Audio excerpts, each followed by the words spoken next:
warahmatullahi wabarakatuh. Waalaikumsalam. Salam sejahtera bagi kita sekalian. Rabbi shrah li sadri wa yassir li amri wa hlul 'uqdatam min lisani yafqahu qawli. Selamat sore teman-teman semua.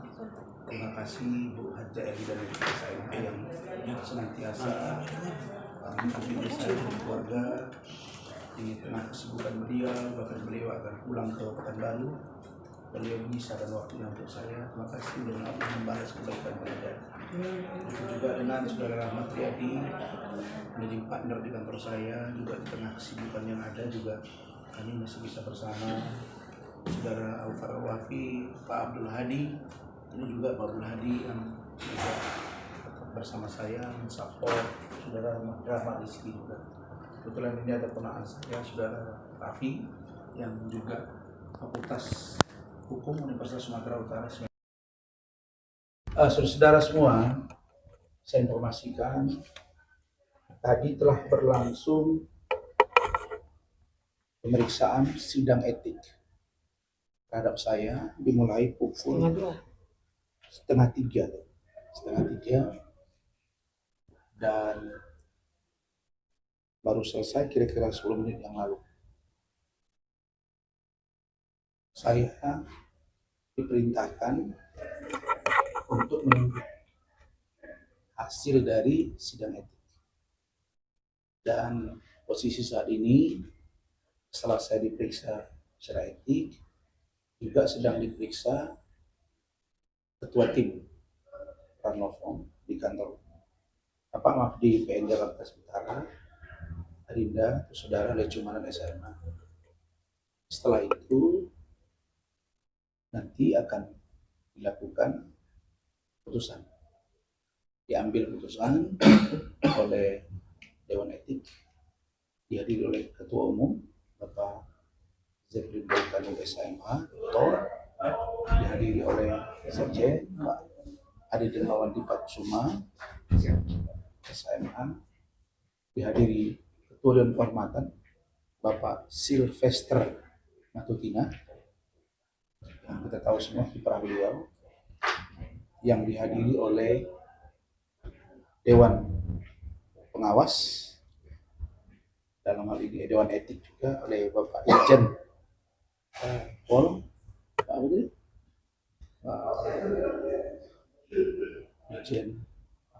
Pak Jenderal Bintang 2 tadi, dan dihadiri juga oleh Wakil Ketua Umum dan pengurus yang lain. Saya diperiksa secara detail. Izin Bang, siap. Semuanya saya sudah uraikan, data-data, fakta-fakta, terutama yang berkaitan dengan persidangan. Dan saya juga menyampaikan tentang dibekukannya berita acara sumpah terhadap saya. Walaupun dalam terminologi bahasa Indonesia, sumpah itu artinya tidak aktif dan dapat diaktifkan kembali. Dan dalam klausul hukum yang kita pahami, belum ada aturan yang menyebut dan atau mengatur bahwa pengadilan tinggi dapat membekukan dan atau mencabut sumpah seorang advokat. Dan itu juga dipertegas oleh Pak Oto Hasibuan, jangankan untuk membekukan dan atau mencabut, untuk mengawasi advokat pun pengadilan tinggi tidak berwenang. Maka dikembalikan kepada organisasi advokat.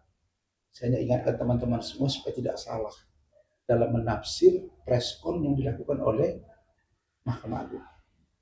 Dalam preskon dimaksud disebutkan bahwa saya dibekukan berita acara sumpah dan diberitahukan kepada seluruh pengadilan tinggi dan pengadilan negeri di seluruh Indonesia.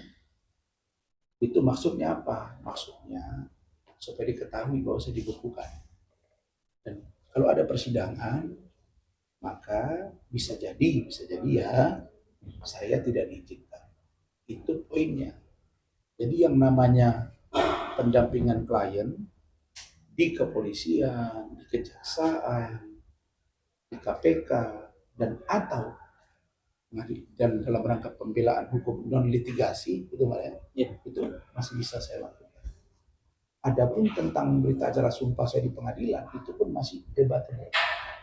Dan itulah nanti yang saya mohonkan kepada organisasi untuk menyikapinya.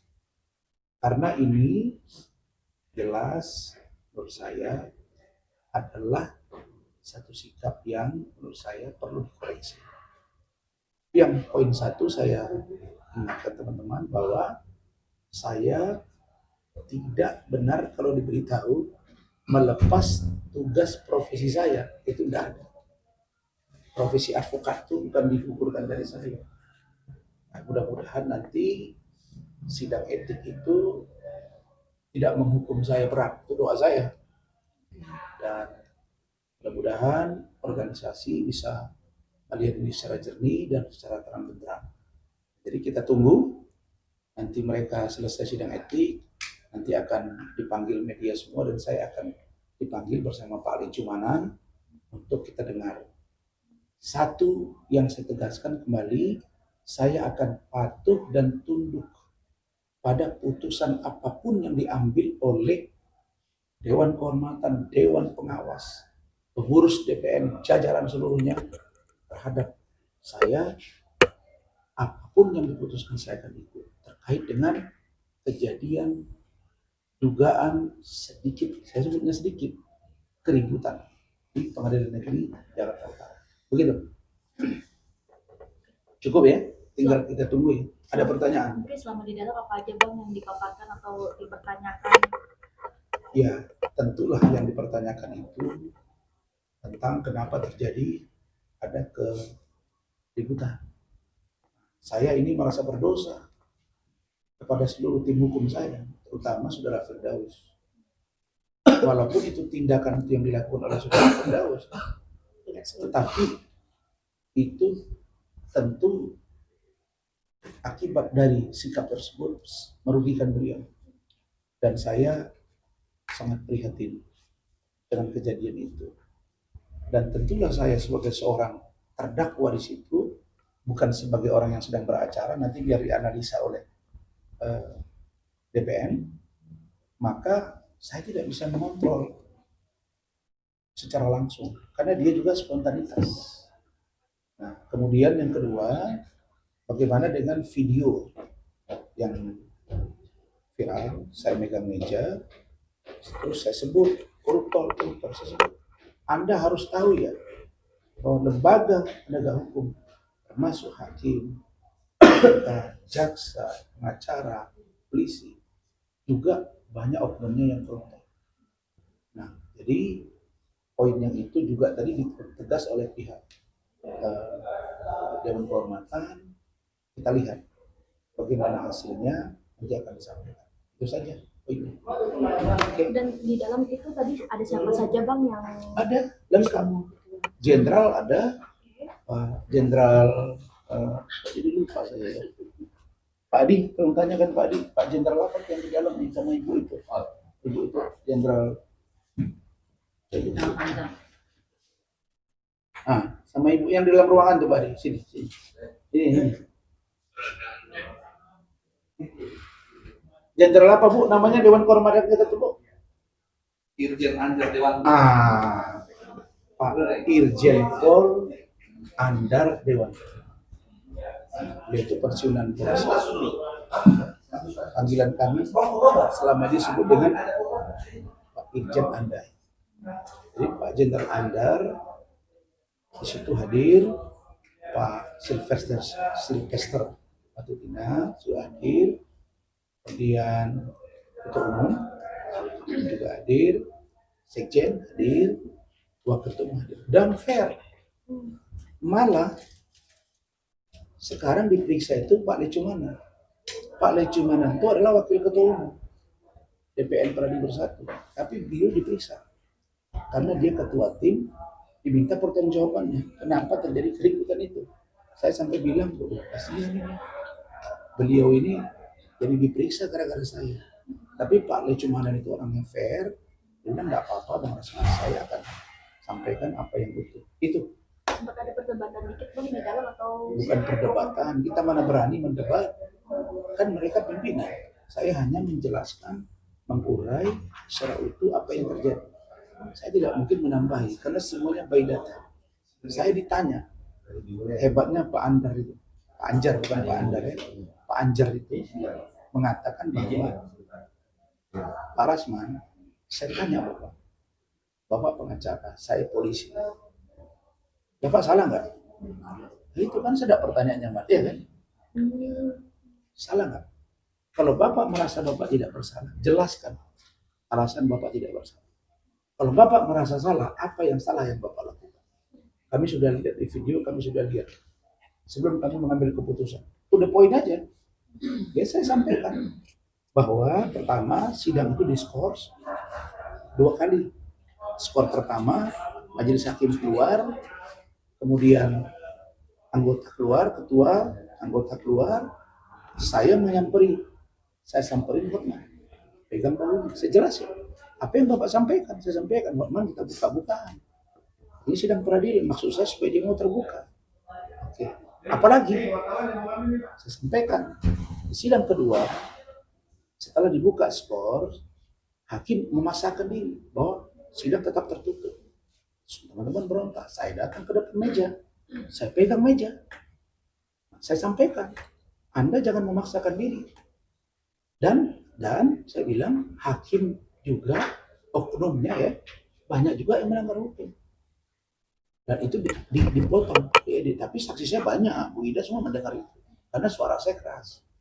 Nah, jadi itu karena ketidakpercayaan. Iya, ketidakpercayaan saya dan saya kalau tertekan tertutup. mulai dari awal dan ini karena tertutup akan menurut saya akan datang lagi ruang-ruang gelap seperti yang saya alami, maaf ya, dalam tanda kedudukan saya di kepolisian dan kenapa jadi P21 di kejaksaan, itu saja. Jadi saya jelaskan. Nah kalau di 2 itu saya beritahu tangan saya begini, waktu duduk saya jelaskan dengan runut, waktu berdiri saya begini, saya datang dengan Hotman, saya duduk lagi, terus sidang kedua setelah disuka pegang meja, itu yang faktual.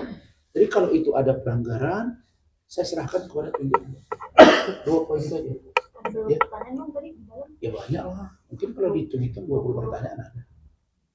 Ya, oke ya. Tapi berarti harapan dari Abang sendiri tetap patuh dan tunduk. Ya, bukan. Ya, saya sebagai seorang anggota, saya senang. Di KAI saya nggak temukan ini, walaupun padahal saya vice president. Tidak pernah diperiksa, tidak pernah ditanya ini. Saya sudah 2 kali dipanggil etik. Pertama dulu kasus si perempuan itu, yang video-video itu dengan saya. Sudah, saya dinyatakan tidak terbukti. Yang ini saya jelasin. Ini. Yang 2 poin tadi intinya. Oh, di sini yang Bang 2 kali etik. Iya. Ini yang kedua. Yang pertama tidak terbukti. Yang ini saya nggak tahu dalam bentuk apa sanksi kepada saya. Saya akan terima. Itu 2 poin tadi. Nah, sedangkan Pak Leco diperiksa karena dia ketua tim dan dia juga ikut berteriak. Kemudian teman-teman yang lain juga berteriak sama seperti. Jadi yang dilaporkan itu dan kawan-kawan semuanya akan dilaporkan. Saya udah cek semuanya dan tinggal perannya yang berbeda-beda. Ya, misalnya kalau Bu Ida bicara misalnya hanya menyampaikan protes sidang harus ini tidak ada, ya saya kira itu sangat manusiawi. Begitu juga dengan tim yang lain, Pak Rihan, Pak Lecu, Binto, semua dari situ. Terus kalau itu dianggap sebuah kesalahan, ya biarlah etik kami yang menilai. Tapi yang pasti Ibu Ida Neti tidak disidang etik oleh Pradi pimpinan Bang Oto.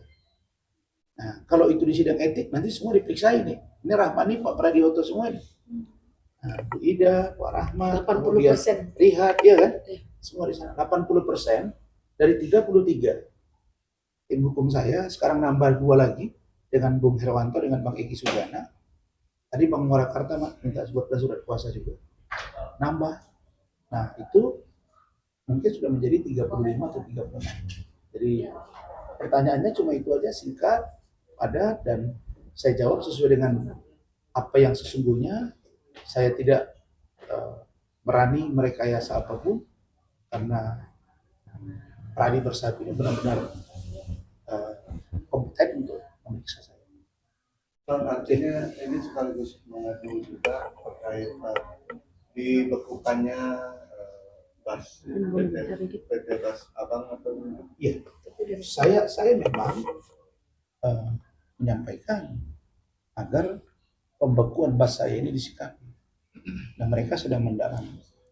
Dan ya kita memang sama-sama tahu bahwa PT tidak berwenang untuk membekukan, tidak berwenang untuk menarik. Nah, apakah ini dengan menggunakan tangan besi, ya, atau istilah main kayu, misalnya dipaksakan, ya saya serahkan ke organisasi. Nah, kalau organisasi memerintahkan saya, misalnya ini, saya dianggap salah, kemudian saya harus minta maaf, ya saya lakukan, ya mana? Saya lakukan. Kalau diperintahkan saya harus minta maaf tertulis, saya harus minta maaf secara lisan atau kedua-duanya, dan minta maaf secara terbuka di depan media, ya saya akan lakukan. Kalau mereka men-skor saya, juga saya akan terima. Kalau mereka pecat saya, juga saya akan terima. Karena undang-undang mengatur begitu. Asalkan saya didengar keterangannya. Yang saya tidak terima selama ini, saya tak pernah didengar keterangannya. Makanya muncul begitu. Kalau seandainya Ibu pimpinan sidang waktu itu mendengar kami, di awal-awal, nggak ada itu yang namanya keributan. Yang sedikit kekacauan itu. Tapi karena nggak didengar, sekali, terus 2 kali juga, sidang skor yang kedua itu juga begitu. Jadi, kita sudah dari awal memang sudah mencurigai, maka berdasarkan itulah kita ada sedikit benturan di dalam, yang dalam kategori tidak ada benturan fisik ya, hanya benturan pikiran, ada ribut-ribut, ada perbedaan, ada suara-suara yang agak sedikit kencang. Begitu. Bang, akankah menyurati ke PPK sendiri nanti? Menyurati? Saya udah bilang tadi dalam bahasa Arab samaan atau atan. Saya dengar dan saya patuhi. Itu. Saya udah bilang tadi, seandainya saya diberhentikan pun hari ini saya terima. Kan saya sudah bilang sama kalian kalau memang itu. Tapi kalau memang bas itu hak saya untuk dikembalikan dipulihkan, ya pulihkan. Kalau memang saya masih berhak untuk menjalankan tugas profesi, saya lakukan. Jadi mesti diingat gitu. Jadi Mahkamah Agung itu mengatakan bahwa saya diminta untuk diperiksa etik oleh organisasi ada. Karena itu yang berwenang adalah organisasi, termasuk pemberhentian, termasuk kalau berhenti itu mengambil berita acara sumpah, dinonaktifkan. Itu yang berwenang siapa? Organisasi advokat, bukan PT. PT itu dia hanya menjadi saksi. Coba kalian lihat pernyataan Bang Adin Buyung Nasution.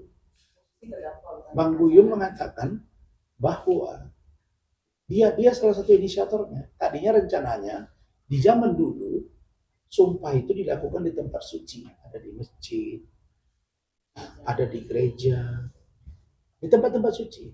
Nah dia berpikir di mana dilakukan ini? Karena sumpah kepada Tuhan, bukan sumpah kepada PT. Jadi penyelenggara itu adalah organisasi advokat, sumpah itu bukan PT penyelenggara, kan gitu.